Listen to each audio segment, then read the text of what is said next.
ഇപ്പോൾ നമുക്കൊപ്പം അഭിനേത്രി ഗീതാ വിജയൻ ചേരുന്നുണ്ട്. നമസ്കാരം ശ്രീമതി ഗീതാ വിജയൻ. നമസ്കാരം. എത്രയോ വർഷങ്ങളായിട്ട് ഈ ഇൻഡസ്ട്രിയിൽ നിൽക്കുന്ന ഒരാളാണ്. അപ്പോൾ ഈ ദിവസങ്ങളിലുള്ള വലിയ സംഭവ വികാസങ്ങളിൽ ഓരോരുത്തരായി ദുരനുഭവങ്ങൾ തുറന്നു പറയുന്നു. എന്താണ് ഗീതാ വിജയന്റെ ഒരു അനുഭവം? ദുരനുഭവങ്ങൾ ഉണ്ടായിട്ടുണ്ട്, അതിന് ഞാൻ പ്രതികരിച്ചിട്ടുമുണ്ട് എല്ലാ കാലത്തും. ഡെഫിനറ്റ്ലി. കാരണം ഈ AMMA ഞങ്ങളുടെ അസോസിയേഷനാണല്ലോ മുഖ്യം. AMMA വരുന്നതിന് മുമ്പ് തന്നെ 91 ഞാൻ ശക്തമായിട്ട് പ്രതികരിച്ചിട്ടുണ്ട്, അതിനനുഭവിച്ചിട്ടുമുണ്ട്. ആ സെറ്റില് ദുരനുഭവം ഉണ്ടായിട്ടുണ്ട് ബിക്കോസ് ഓഫ് ദാറ്റ്. പക്ഷെ എനിക്ക് ഐ എം ഗ്ലാഡ് ദാറ്റ് എനിക്ക് അങ്ങനെ പ്രതികരിക്കാൻ പറ്റി. ആ ഒരു ഇതുണ്ട്, ഒരു ബോൾഡ്നെസ് എനിക്ക് ഫീൽ ചെയ്തു. അതിൽ വളരെ സന്തോഷമുണ്ട് ആക്ച്വലി എനിക്ക്. ഈ 91 നടക്കുന്ന കാര്യം എന്ന് പറഞ്ഞാൽ ഇപ്പം നമ്മൾ പലപ്പോഴും ഒരു ഏത് തൊഴിലിടത്തിലാണെങ്കിലും ഒരു പ്രശ്നം വന്നാൽ ഒരാളിൽ നിന്നൊരു പ്രശ്നം വരുമ്പോൾ അടുത്ത ആളുകളോട്, നമ്മുടെ സുഹൃത്തുക്കളോട്, സഹപ്രവർത്തകരോട്, അല്ലെങ്കിൽ അതിന് മുകളിലുള്ള ഉദ്യോഗസ്ഥരോട് നമ്മുടെ അനുഭവം പറയുന്നു, പരാതി പറയുന്നു. അപ്പോൾ ആ രീതിയിൽ അവരുടെ ഭാഗത്തു നിന്ന് അനുകൂലമായ അല്ലെങ്കിൽ അതിലൊരു നടപടി എടുക്കുന്ന രീതിയിൽ അങ്ങനെ ആരും നിന്നില്ലേ? അന്ന് ഞാൻ ആക്ച്വലി എനിക്ക് ഉണ്ടായ സംഭവം ഞാൻ ആരോടും പറഞ്ഞില്ല. അതായത് ഇത് കേട്ടറിവ്, അതായത് അവർ കണ്ടു. എന്റെ പ്രതികരണം ഹോട്ടലിൽ വെച്ചിട്ടാണ്, ഹോട്ടൽ ലോബിയിൽ വെച്ച്, കോറിഡോറിൽ വെച്ചിട്ടാണ് ഉണ്ടായത്. അപ്പൊ ഞാൻ പ്രതികരിച്ച വിധം മറ്റുള്ളവർ കണ്ടിട്ട് ബാക്കിയുള്ളവർ അതങ്ങനെ സ്പ്രെഡ് ആവുകയായിരുന്നു. യുനോ, ഒരാളൊരിത് കണ്ടു കഴിഞ്ഞാൽ അന്ന് നമുക്ക് ഇതൊന്നും മൊബൈലും ഇതൊന്നും ഇല്ലല്ലോ, എന്താണ് പറയുക, high amount of media influence ഒന്നുമില്ല. പക്ഷെ വേർഡ് ഓഫ് മൗത്ത്, അപ്പൊ അതങ്ങനെ സ്പ്രെഡായി ഞാൻ പ്രതികരിച്ച വിധം. പിന്നെ അന്ന് ഈ നമുക്ക് അസോസിയേഷൻ ഇല്ല, and I didn't know who to complain to. അപ്പൊ ഞാൻ തന്നെ ഹാൻഡിൽ ചെയ്യും എന്നുള്ള ഒരു മോഡിലായിരുന്നു ഞാൻ. And I handle it very well. നല്ല അടി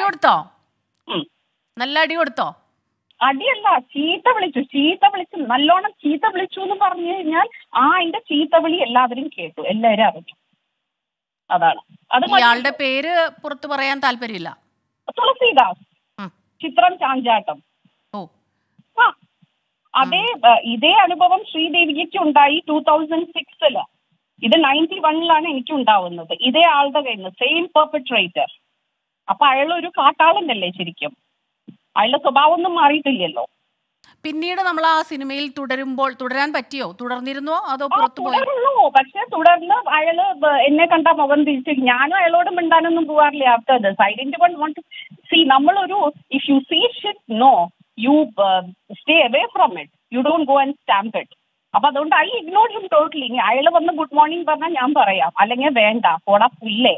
അതായിരുന്നു എന്റെ ആറ്റിറ്റ്യൂഡ്. നീ എന്ത് വേണമെങ്കിലും ചെയ്തോന്ന്. അപ്പൊ അയാൾ എന്റെ സീൻസ് ഒക്കെ കട്ട് ചെയ്തു, എന്റെ ഡേറ്റ്സ് വേസ്റ്റ് ചെയ്ത് റൂമിലിരുത്തി. പക്ഷെ ഞാൻ ഒരു 10 days ആയിരുന്നു അന്ന് കൊടുത്തിട്ടുണ്ടായിരുന്നത്. 11th day I joined another set. അത് കൊച്ചി തന്നെ ആയതുകൊണ്ട് it was very convenient. Hotel മാത്രം മാറിയാൽ മതിയായിരുന്നു. മറ്റവര് വന്ന് എന്നെ പിക്ക് ചെയ്തു, ആ സെറ്റിലോട്ട് കൊണ്ടുപോയി. അപ്പൊ ഇയാൾ ആ സമയത്ത് 11th day ആണ് അയാൾക്ക് എന്നെ വെച്ച് ഷൂട്ട് ചെയ്യാനിത്. അയ്യോ, ഇവര് നമ്മുടെ സെറ്റ് വിട്ട് പോയിന്ന് അയാൾ വലിയ കാര്യത്തിൽ പ്രൊഡ്യൂസറുടെ അടുത്തും കൺട്രോളിന്റെ അടുത്തും കംപ്ലൈന്റ് ചെയ്തു. അപ്പോ അവരെന്റെ അടുത്ത് വന്ന്, എന്താണ് മാഡം ഞങ്ങൾക്ക് പറയാതെ, ഞാൻ നിങ്ങളുടെ പറയാതെ പോയിട്ട് ഈ കാരണം കൊണ്ടാണ് എന്റെ ഡേറ്റ്സ് വേസ്റ്റ് ചെയ്തു എന്ന് നിങ്ങൾക്ക് അറിയാമല്ലോ എന്ന് പറഞ്ഞു. അത് ഞാൻ നോക്കി. ഇപ്പം അയാളെന്നെ ഇത്രയും നേരം വേസ്റ്റ് ചെയ്തെടുത്തിപ്പോ നിങ്ങൾക്കൊന്നും തോന്നിയില്ലല്ലോ, നിങ്ങൾക്കൊന്നും ചോദിക്കാൻ തോന്നിയില്ലല്ലോ എന്ന് പറഞ്ഞു. അപ്പോഴാണ് അവർ ഈ വിവരം ഇതായിട്ട് അറിയുന്നത്. പ്രോബ്ലി അത് സീരിയസ് ഇതാണെന്ന് അറിയുന്നത്. പിന്നെ ഞാൻ വന്ന് അഭിനയിച്ചു. എന്തായിരുന്നു ബാക്കിയുള്ള സീൻ ഉണ്ടെങ്കിൽ ഞാൻ വന്ന് അഭിനയിച്ചു പോയി, അത്രേ ഉള്ളൂ. ഈ പലപ്പോഴും സിനിമാ മേഖലയിൽ ഇതുപോലുള്ള പ്രശ്നങ്ങൾ വരുമ്പോൾ സംവിധായകരോടോ അല്ലെങ്കിൽ ആ ഒരു മുകളിലുള്ള ലെയറിലുള്ളവരോട് അവരോട് പിണങ്ങാൻ കാരണം നമ്മുടെ അവസരങ്ങൾ നഷ്ടമാവുന്നുള്ളൊരു ഭയം അത് പലർക്കും ഉണ്ടാവും. അതുകൊണ്ട് തന്നെ ഇങ്ങനെ സുഹൃത്തുക്കൾ പറഞ്ഞാൽ തന്നെ ആ രീതിയിലായിരുന്നോ ഗീതാ വിജയന്റെ ഒരു അനുഭവം? മറ്റുള്ളവർ അതിനെ വേറെ രീതിയിൽ ഒന്ന് ചോദ്യം ചെയ്യുകയോ അതൊന്നും നടന്നില്ല? അല്ല, അന്ന് ഞാൻ ആരോടും പറഞ്ഞില്ല, ഞാനായിട്ട് ആരോടും പറഞ്ഞില്ല. എല്ലാവരും അറിഞ്ഞതാണ്.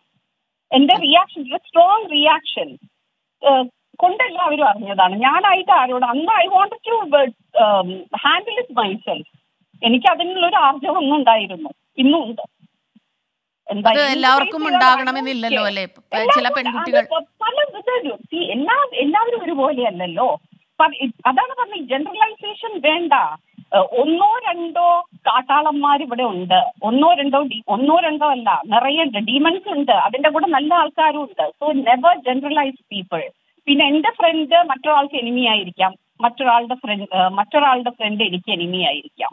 So I just don't generalise people. നമ്മളോട് ഒരു വ്യക്തി എങ്ങനെ ബിഹേവ് ചെയ്യുന്നോ, ഡെസിഗ്നേഷൻ ഒക്കെ വിട്ടേക്കും, എന്ത് പൊസിഷൻ ആയിക്കോട്ടെ, ലീവ് ദെയർ ഡെസിഗ്നേഷൻ, സൂപ്പർ സ്റ്റാറോ അല്ലെങ്കിൽ സൂപ്പർ ഡയറക്ടറോ, ഡെസിഗ്നേഷൻ ഒക്കെ വിട്ടിട്ട് as A human how they behave towards U, that is what matters.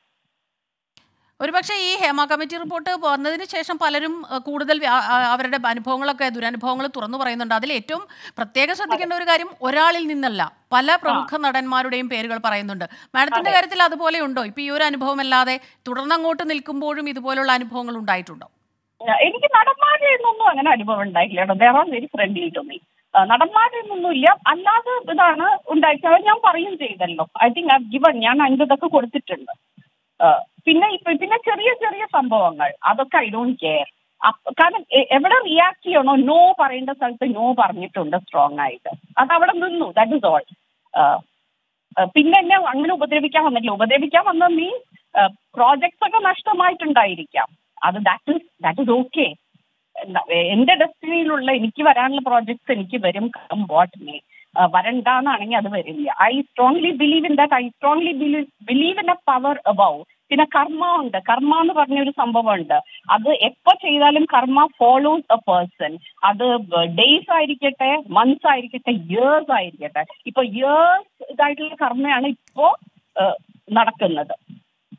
I strongly believe. ഞാനൊരു കർമ്മയെ കുറിച്ച് ഒരു ഇതുണ്ട്. എന്താ വെച്ചാല് കർമ്മ വന്നിട്ട് കർമ്മ ഇസ് എ പേഷ്യന്റ് ഗ്യാങ്സ്റ്റർ എന്നാണ് ഞാൻ പറയാം. Very patient gangster. നിങ്ങൾ ഒരു അതിര് കടന്നു കഴിഞ്ഞാൽ ആർക്കത് സഹിക്കാൻ പറ്റില്ല. യൂണിവേഴ്സ് ഒരിക്കലും സഹിക്കില്ല.